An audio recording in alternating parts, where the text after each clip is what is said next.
hortagii hawsha wadi ay ka doodeen laakiin ujeedadiisu waxay ahayd wixii inaga tagayna in la qiimeeyo waxa soo socda ee hadda la wajahayana sidii loo wajihi lahaa la isla garto oo la qiimeeyo oo wax weeyaan warqad lagu qorto nin walba suuriintii uu mari lahaa iyo wuxuu qaban lahaa loo tilmaamo intaas bay muhiimadiisu ahay cadawga sidii loo burburin lahaa nin walba waxay rabtaa tunku qorto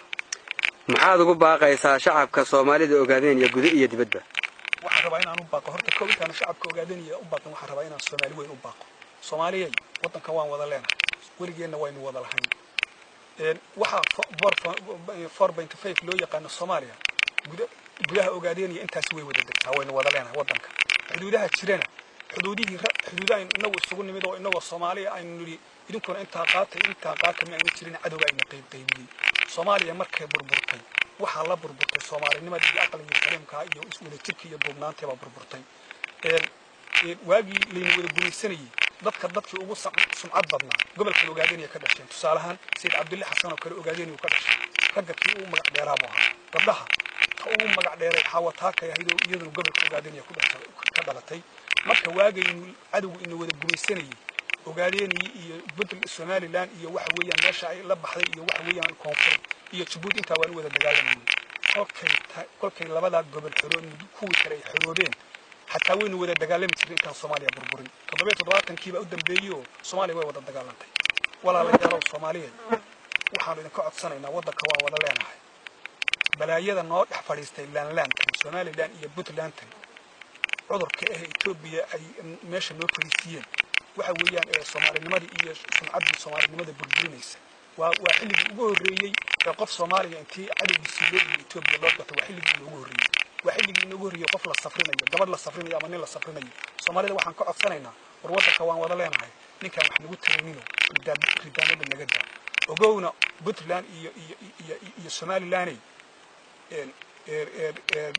waxaad samayseen way idin taala waa la hubaa inay maalinkan idin gacan qaadna inay noqon ilaahu cirgaada caradii ayna nagu dhicin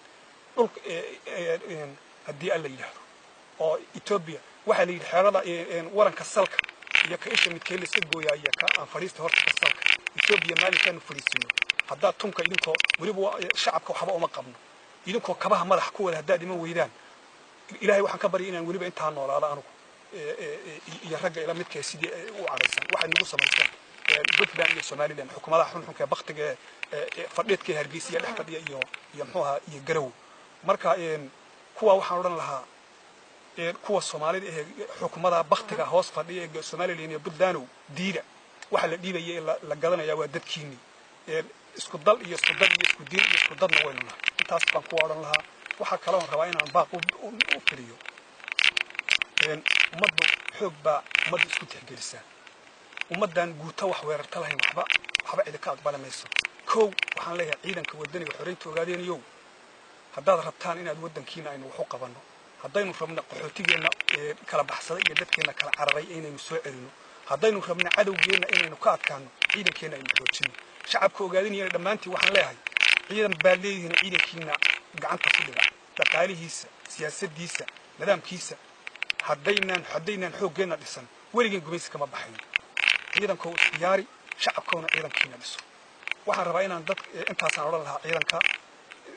una sheego haddaynan xooggeena wax iskaga bedelin cid wax naga bedelaysa ma jiraan dadka dibadda waxaan oran lahaa si fiican warar fiican baa nooga keenimanaya waxa weeyaan xuriyaan idinka dhageysana sida kalaan iskaasiintii iyo wixii caalamkaas ku xiran shaqada si fiican baa loo wadaan laakiin weli xogaa banaan baxiyo xogaa dhaqaale iyo siyaasad iyo waxyaalahaas way u jiraan laakiin waxaan tabaynaa waxyaalo badan waxaan tabaynaa waxa kamid ah qaxootigii dabaqoodigan anagu soo caydinay oo farxada baa idin imanaya waxa loo leeyahay hal nin oo atuuri kaga tagtaan oo baqtiyo oo la yiraahdo Yurub baa lagu gowracay ama waxa lagu dilay Mareykanka caalamku uu wada dilayaayo waxa weeyaan intaas oo qof oo Mareykanka lagu dilay baan maqlaynaa ama Ingiriiska lagu dilay hal dabaqoodi oo naga soo carro farxada maxay gowrici ilaadino ayuha ay dhalo sida inay leeyo kala oo waran la anagu iyagoo nool qoriyo wataan u leenaynaa marka waxoogaa waad shaqeynaysan laakiin intaas way ka maqan tahay shacabka gudaha jooga waxaan oran lahaa sida aadtiin habadalin inaad halgankiina taageertaan cadawgiina gumaysigiisa guulkiisa inaad u samirtaan inaad waxa weeyaan dhaqaalaha iyo aad bixisaan inaad idinkaa sahana idinkaa dhaqaalihii waddanka idinkaa xooggii ah ciidanka baxaya reeraha ka soo baxaya reeraha waxaan leeyahay sida aadkiin ha bedelinina dagaal haddaan cidda dagaal waxa guulaysta ninka u samra dagaalka waxa ku ninkii u samraa guulaysta tusaalaan kolka xabad u dhacdo 20 daqiiqo ciidankiisu ninkii u samraa guulaysta oo gobaha u haray dagaalkii marka wuu dhacay raggeennii wuu shiiday gabdhaheennii waa la laayay dadkeennii waa la laayay waxaan odhan lahaa waa guul walow inaan cala aan rabin oo aan idhaahdo waxba la inaga dilay waxba ninkii xataa inaga la inaga dilay wuu shiid janu galay waxba inaga ma dhimin walaa taqulan lam yaqtul fi sabil amwaat bal ahyan way nool yihiin dadkeennii inaga tagay waxa baqtiya waa gaalada waxa weeyaan iimaanka beeshay waxa weeyaan la cadaabaya kii baqtiya la cadaabi nool aan waxba ku noolayn kuwaas dhimanaya laakiin inagu ma dhimanin waddankeennii baan joognaa waxaan leeyahay sida aad tihiin ahaada cadawgiina iska celiya waana guul iyo goboni baan isku ognay aad iyo aad baad u mahadsantahay kaasi wuxuu ahaa taliyaha qaybta duufaan naftuhure maxamed ani oo nooga warramaya xaaladda guud ee Ogaadeenaya